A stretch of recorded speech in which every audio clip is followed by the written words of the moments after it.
World কাপের ticket confirm করলেই Canada এবং ইউএস এর ভিসা কনফার্ম। যারা বলতেছেন যে আমি কানাডার ভিজিট ভিসার জন্য এবং ইউএস এর ভিজিট ভিসার জন্য আমি 26 সালে ফিফা ওয়ার্ল্ড কাপের টিকিট কনফার্ম করে ভিসা কনফার্ম করে ফেলবো, এবং যে এজেন্সিগুলো বলতেছে এটি সম্পূর্ণ ভুল তথ্য। এবং আপনি কখনোই ওয়ার্ল্ড কাপের টিকিট কনফার্মের কারণে কানাডা অথবা ইউএস এর ভিসা কনফার্ম করতে পারবেন না।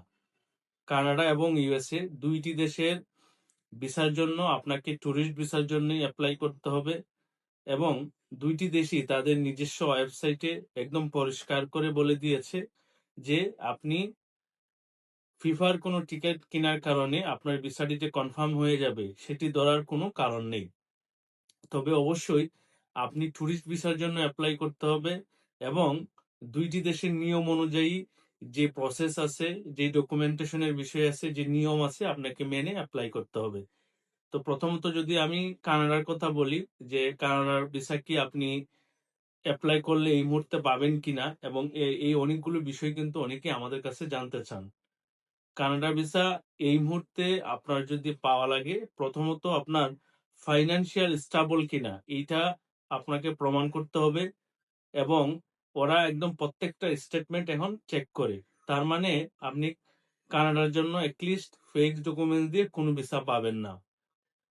2 নাম্বার হচ্ছে ইউএস এর যে ভিসা, সেটির জন্য আপনাকে অ্যাপয়েন্টমেন্ট নিয়ে তারপরে ভিসার জন্য বি জন্য বি1 অথবা বি2 জন্য আপনি অ্যাপ্লিকেশন করে ইন্টারভিউ দিয়ে তারপরে ভিসা নিতে হবে।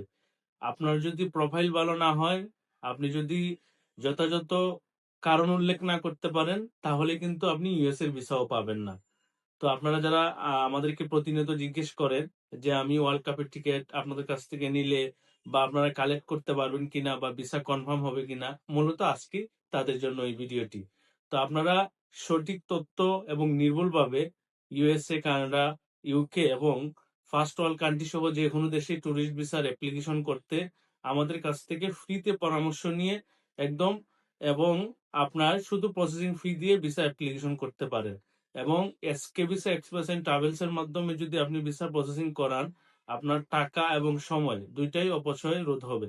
সবাইকে ধন্যবাদ। আসসালামু আলাইকুম রহমতুল্লাহ।